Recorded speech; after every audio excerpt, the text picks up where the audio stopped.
Good evening, comrades. Thank you to be here tonight. And even if the question that brings us together gives us a lot of reasons of worry. And I will begin to try and answer the question that brings us together. The question is fascism on the march in Europe? It would be a complete denial to say no. They are on the march. In France, I think it's even worse than that because they are on the march to power, specifically on the march to power. And this ongoing process is directly goes through development and structuration of a specific party that was called Front National and is called now Rassemblement National. This is the main reason why fascists are on march to power. This is their flagship. This is their strategy for now almost 50 years. They built this party to gain power. And as you probably all know, this party has sadly great results in ballot box. Tomorrow evening, when we will watch the results of French election, there is sadly a lot of chance that Rassemblement National will be the first party in the election. But they will not have power. They will not have majority, but they will have confidence, they will be strong, and in the trajectory of their results, it's quite in line to the threats in front of us. It's more likely that they will have around 200 MPs. And it's important to know that only 4 years ago, there were less than 10. 2 years ago, there were 88, and probably tomorrow, around 200. This is a catastrophe. There is no other word. We don't need to be in denial to be hopeful, but we have to acknowledge that point. This is an expression of their power, of the way they are implanted in France right now, their audience, the way mainstream media are promoting them, and the way, and it's as well an expression of the weakness of the left on the anti-fascist front, the weakness on the left in the anti-racism front, the weakness on the left when it's time to fight against Islamophobia, when it's time to fight for solidarity with migrants. It's important to know as well that the vote for Rassemblement National right now is hegemony. In the right, this is the more regular votes in the last election. There are around 10 million people in France that vote for them, sometimes 30 million, like in the last presidential election. This is a catastrophe. And the first thing to say is the people that vote for them, they are not angry. If you are angry in France, you don't vote, or you vote for Mélenchon. If you vote for Rassemblement National right now, is that you are racist. This is the only reason that people vote for them. But it's really important to say that Rassemblement National is a fascist party. I won't have time to go back to what's the specificity of fascism, but I'm sure you all know that for fascists, elections is not the only goal. It's not the end of the story. What's the point of election for fascists? It's their way to build legitimacy, to build audience. It's their tool for building mass movements. And this is really important. Because tomorrow, when you will look at French TV, yes, they will be first in the MPs, they will be first in the parliament. But believe me, in the streets, it's not true.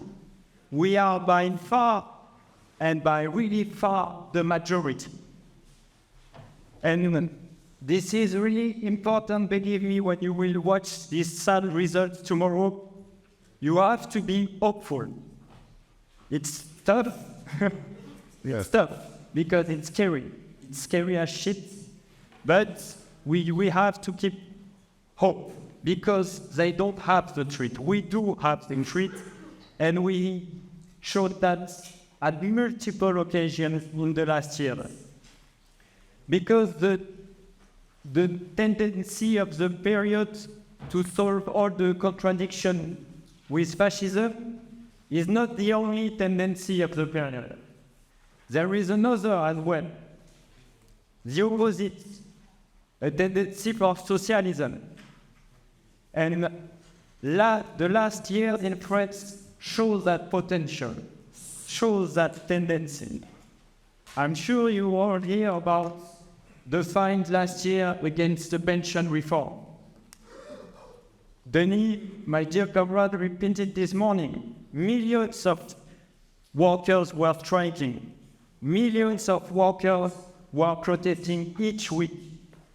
A few months after this huge protest that was the biggest since 1968 in France, which shows the level of class struggle, there were huge protests against police violence in more than 500 cities.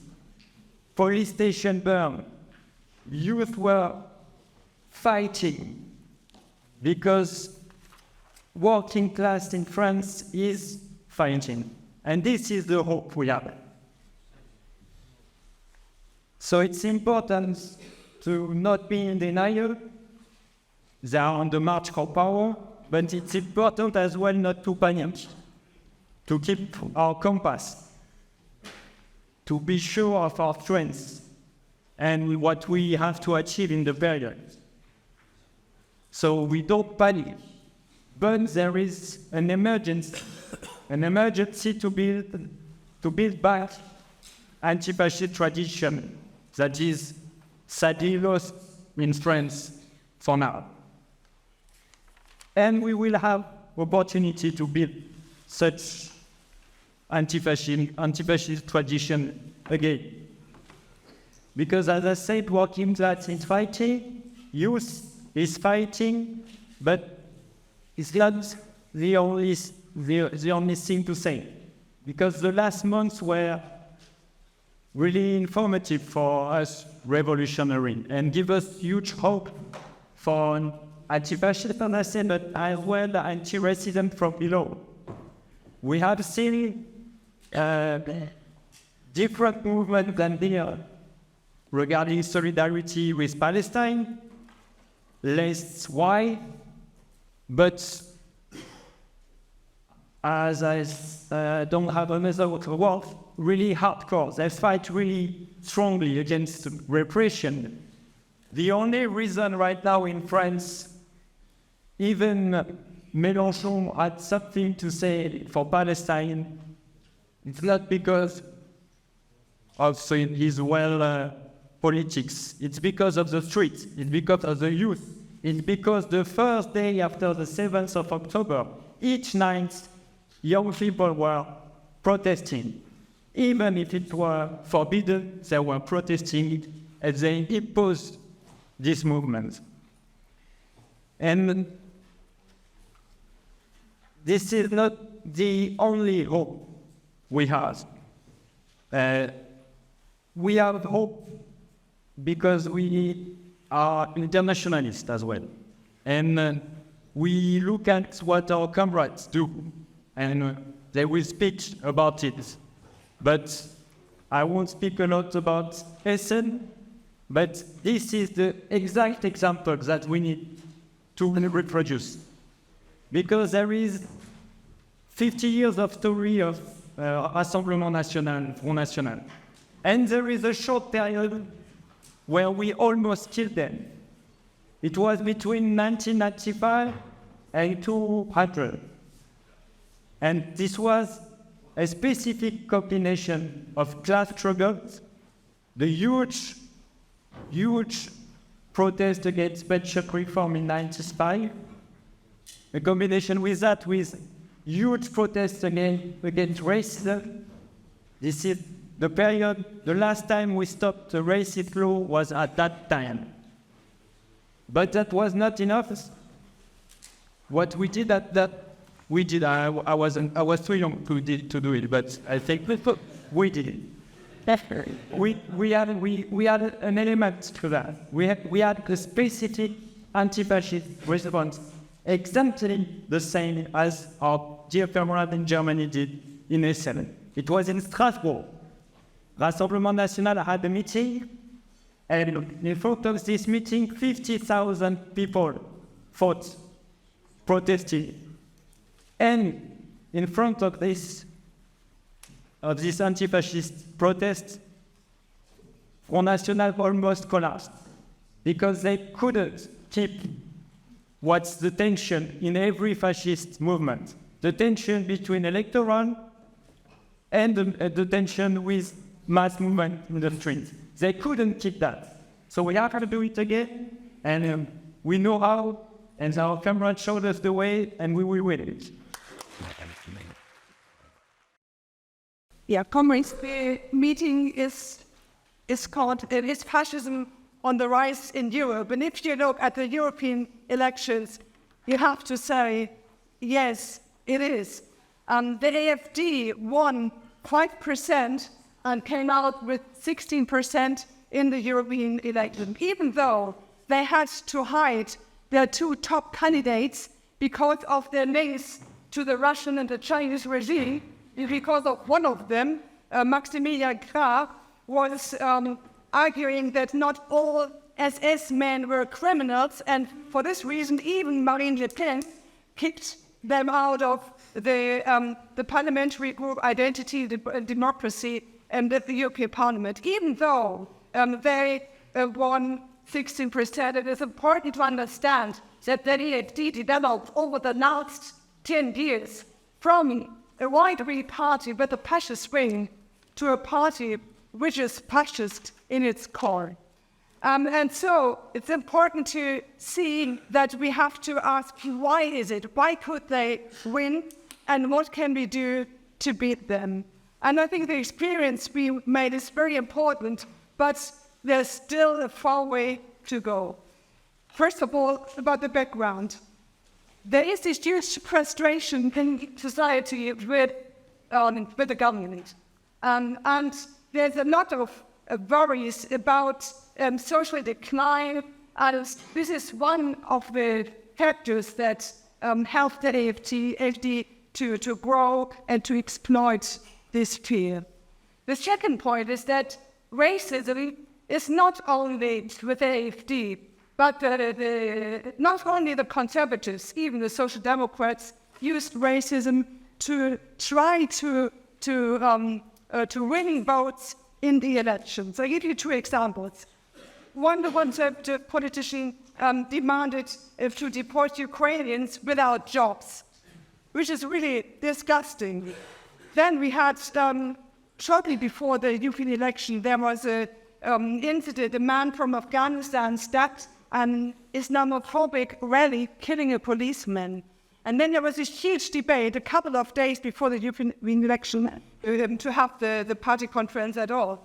But it shows the potential we have, and that we have to continue to build from the bottom the protests against the AfD, the conferences, the stalls, their meetings, and to show that they might win elections now. And it looks like they will win some elections in the eastern part of Germany, but that we are still the majority, and that we can mobilize, that we can block them, and that we can win against them on the streets.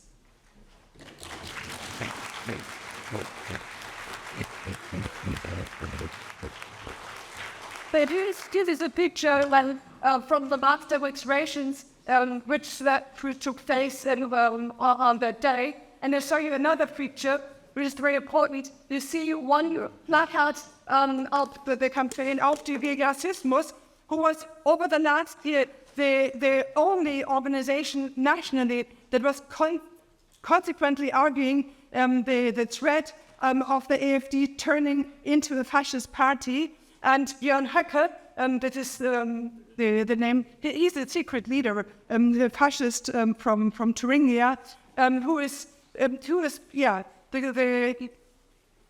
a way, he's a secret leader. He's not on the front of the AfD nationally at the moment, but he's bringing his supporters to the front, and he really is an open fascist. And so this is one placard, and you see the placard we brought also there, united against racism and repression, Save Gaza, because we argued it's important that even though this is a united front, which is not agreeing on the issue of Palestine, but that we raise the voices of Palestinian resistance also in this demonstration as revolutionary organization.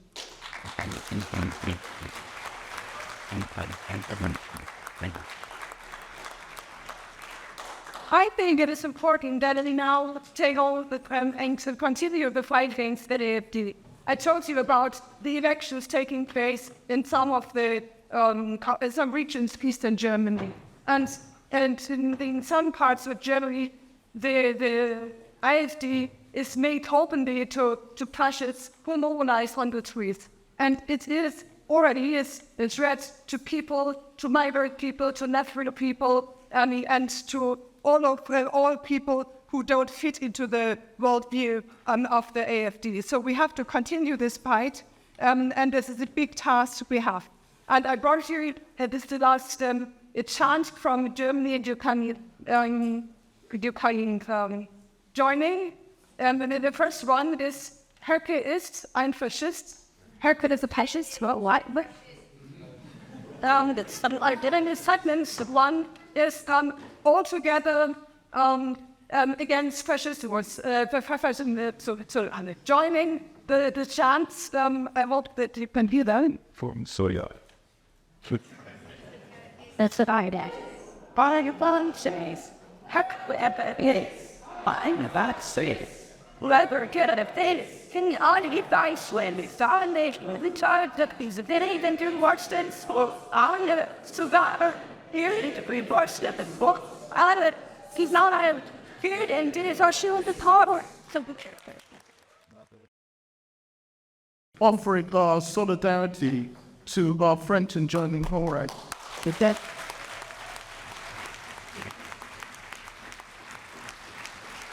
For kids to feel their demonstrations, but it takes enormous courage to stand up against the size of the organisation that's inside France and Germany, and to say that you're not going to give up. And it's important that we start from a couple of things that are happening today about the rise of fascism and racism inside Europe. Firstly, it's the ruling class that's opening the door to these people. Yeah. Because if you read the ST over the last 2 weeks, one of the things that's supposed to happen is our betters are told that they know how to run society. And with the rise of the vote of the RN, one of the things that's happened is both the Economist and the Financial Times, so the ruling classes over there had a choice. They said either marry or murder the movement. And they've decided to marry the movement. They've said we can live with it. They've used the example of what's happening inside Italy to say something called cohabitation. And this is important because before there was an acceptance inside that there was a cordon sanitaire around far right, that they didn't belong. They were not a normal organisation. And we have to still say that that's important because one of the reasons why we have to talk about the growth of the far right is because the level of state racism opening the door to the far right. And that's why racism has played an important part. The other thing about the fascists, these has been both said, they have two wings, an electoral wing and a street wing. And we have to, sometimes, last week I was rang, and people said to me, I'm planning on packing and going to Jamaica, because I think we have to give up on Europe. I opted for a ticket as well, so I had a bit of a request. But nevertheless, the point is, it is not 1933. It is not, it's true, it's a dangerous time, but it's not that time. Because let's be clear about Hitler. Hitler was also a comedian. You know, he changed according to different circumstances there. But he had 400,000 stormtroopers. He had the streets as well.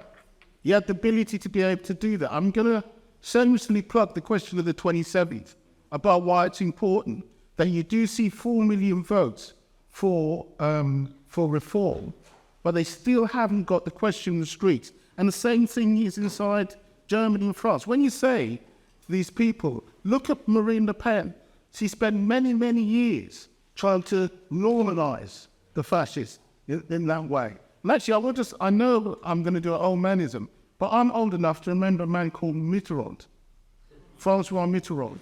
And if you want to understand how Le Pen got the first back force, it's because Francois Mitterrand said, I'm really clever. I'm going to put the Nazi on the platform, it will split the right vote, and then what it will mean is I'll be able to dominate ideologically in France. And what that tells you is, if you open the door to fascists, if you give them 1 inch, they'll take a mile. They'll take a mile. And I'm talking about the father, sorry, since I was older, I'm not seeing on yet. Let them abide in. But I'm trying to say to you that what he did, the Nazis had less than 1%, and he gave them a platform. And that platform is what they've used relentlessly in order to build. And therefore, we've always got to deny them the ability to be able to organize. And that's why it's so important that people come out in the streets. And the question of the United Front. Read Trotsky about the rise of the United Front. It's an amazing book. The only thing is that Trotsky had 68 supporters in Europe.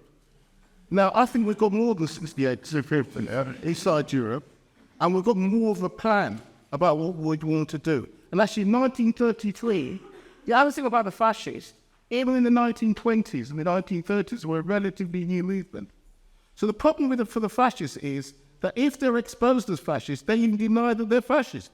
I'm not a Nazi. They deny. So we have to expose them as that in a way because they deny their roots. And partly that will split the people that are around us. I read the autobiography of a man called Pastor Nemella. I don't know if you've heard the poem, didn't you? First they came for the communists, wherever it is. Read his history, it's quite interesting. Because actually he was an anti-Semitic preacher, if you read it. It's only afterwards, when they locked him up, that he realized that the Nazis were a danger. But actually we've been forewarned, haven't we, about what we're trying to do. This is important, because they've got history, there's a chance to expose and push them back. So with the electoral question, we're seeing it here, not in the same scale. I mean, the BNP got 1 million votes, where they suddenly have this surge and they look overwhelming. And I think it's very important that in their growth, that they confer despair to us and try and break us down. But I think we have to understand that each step that they take, they're on a perilous verge message themselves, because what they're trying to do is smash the bourgeois state.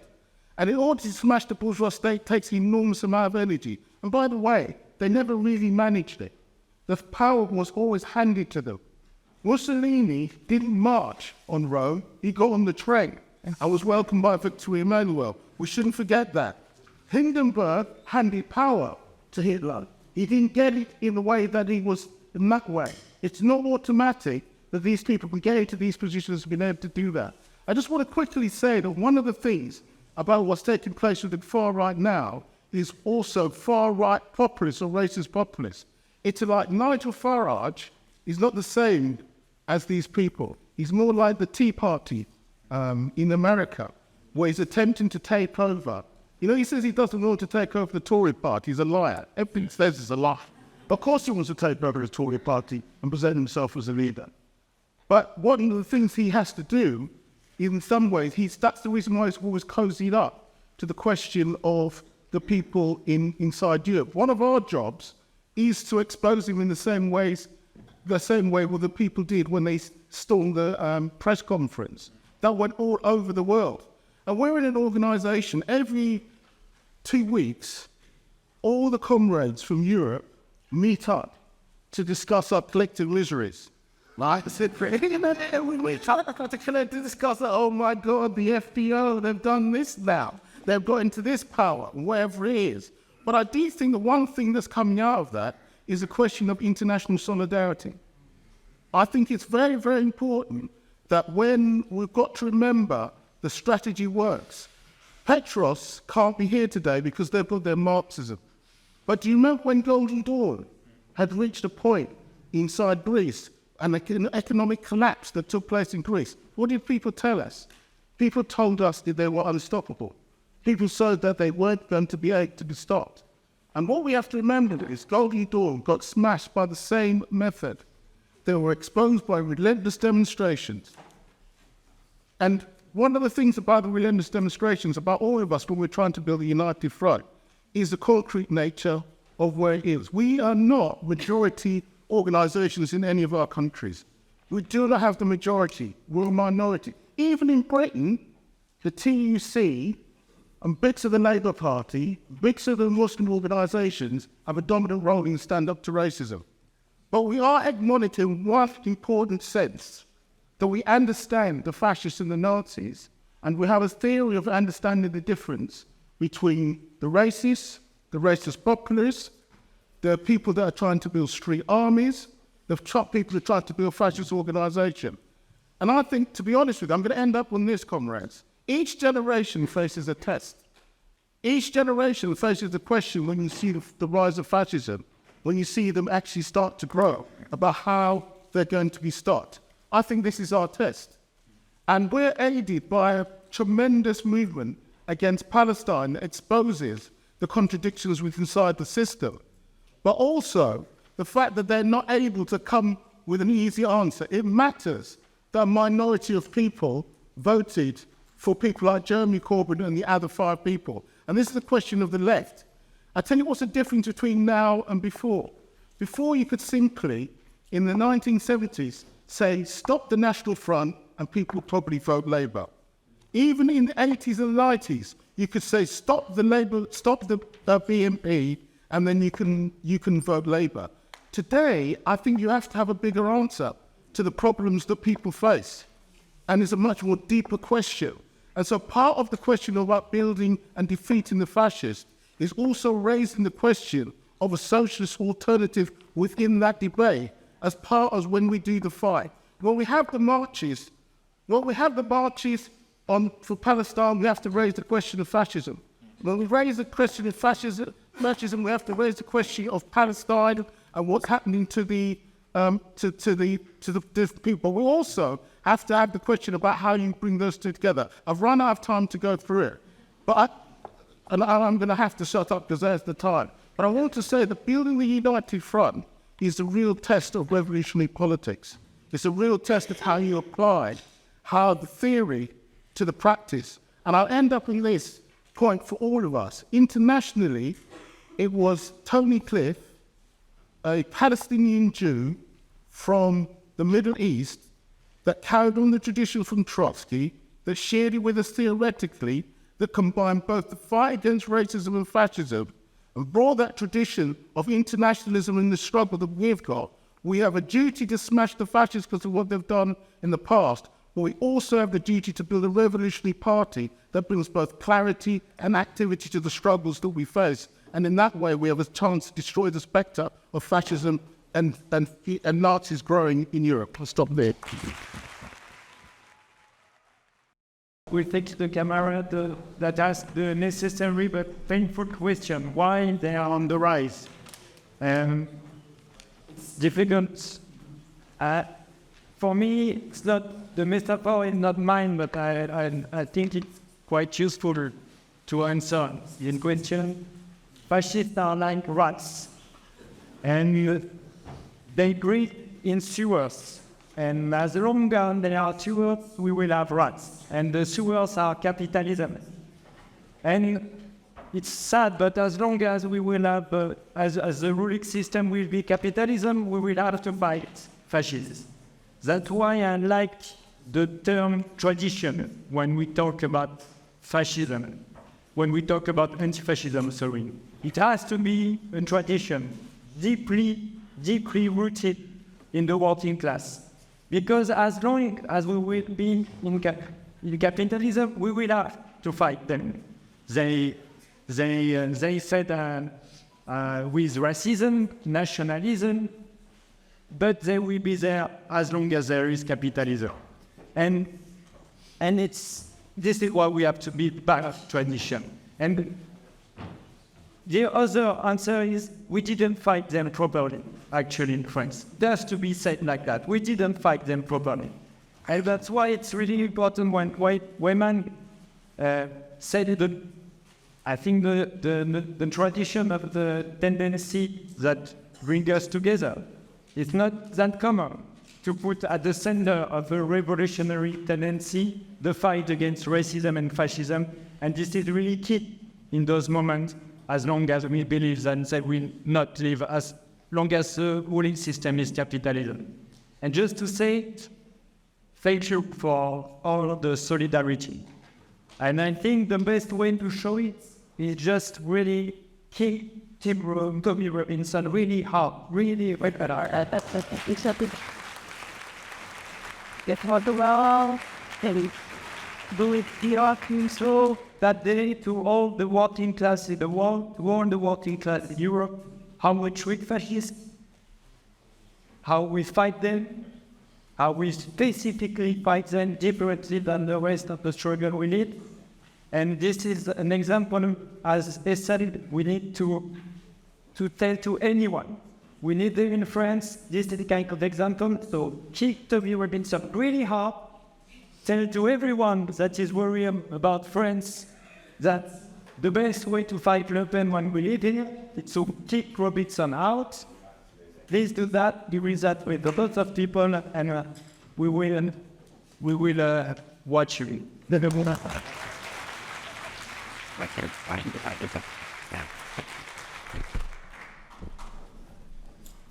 Yeah, I also wanted to start with the question why the fascists are so strong, and I just want to add one argument. I think it's important to say that the failure of the left is paid by the left and like the victims of the fascists, and it's a very concrete thing I wanted to say.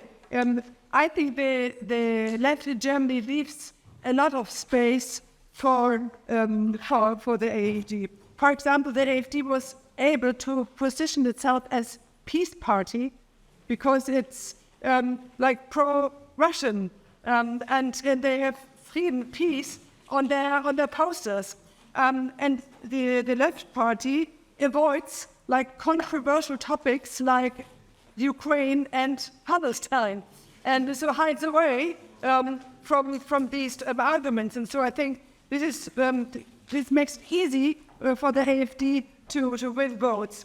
At the same time, the broader left didn't understand for a long time that the AfD is the central threat to all of us, and they were underestimating. And so this was Aufstehen gegen Rassismus argued for years, and argued with people and on the left, in the trade unions and elsewhere, that we have to fight the AfD, which was developing from a monetary party with a fascist wing to now a fascist party in its core. And so I think it's very important to understand that the tactic of the United Front, it has two sides. We have to build as broad as possible alliances to confront the fascists. And so we were relying on the experiences we made in the last years. For example, in Dresden, a city in eastern Germany, there was a successful mass blockade and a neo-Nazi march more than 10 years ago. And this experience is was out by comrades or ex-comrades also from Marx 21, from us, from others on the radical left. And this experience was fell into the preparation of the anti-AFD protest. So we have to take the experience, we maybe have to link it to the current analysis of the situation, and we have to organize. At the same time, I think it's important as revolutionists, we are in a minority, and to be honest, we are much more in a minority than you are here in Brussels. We, at the same time, it's important to understand that we have to have the freedom of propaganda and to argue. We have broad analysis. We have people with different political views and ideas in the movement, and this is okay. At the same time, we have to argue in the controversial topic: what is the origin of fascism? Why do we need a socialist society? Why it is important to link the issue of anti-fascism with the imperialism and the issue of Palestine? We have to raise our flags, and this is very important. With this, I think the way how we can unite to confront the fascists and defeat that, and at the same time to strengthen our forces as revolutionaries to fight not only the fascists but also the capitalist system. The question was asked at the beginning: why do fascists and racists find it easier for their arguments? The argument, one of the reasons Marx said that the ruling ideas in any society are the ideas of the ruling class. And actually, there's two sets of ideas. There's good sense and common sense. And actually, to be honest, shitty ideas are easier to sell. That's the truth of it. Do you mean? If you try to, the fascists and the racists and the politics of despair and the politics of hope are placed on resistance. And sometimes resistance goes up and down. And so therefore, it's not just in Britain that people are despairing. They're despairing in Germany, in France. Their lives have been made worse. The question is, do you punch down or do you punch up? And we need the confidence in order to do that. I haven't got time to talk about Italy. Please read Noel Thomas's article on there. Read Judith Cole's article that goes through what's going on in France and whatever it is, and Paul Auber and Christina's article and then his article about France in that way. So I haven't got time to just go through how that's been built up, but I think we should arm ourselves with those arguments. The other thing I want to say is about the Great Replacement theory. The Great Replacement theory is anti-Semitic and racist and Islamophobic all at the same time.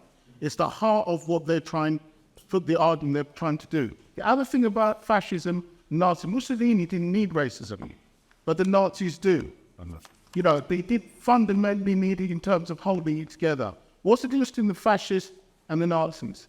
The Nazis have to smash advanced capitalist society. They may get those votes, but the other thing that we've got is the organised working class. It is the bulwark that stopped them from easily getting through. Anybody, I remember the EDL trying to get their trains to Tower Hamlets, yeah? And the train workers got off and left the trains in the middle of nowhere.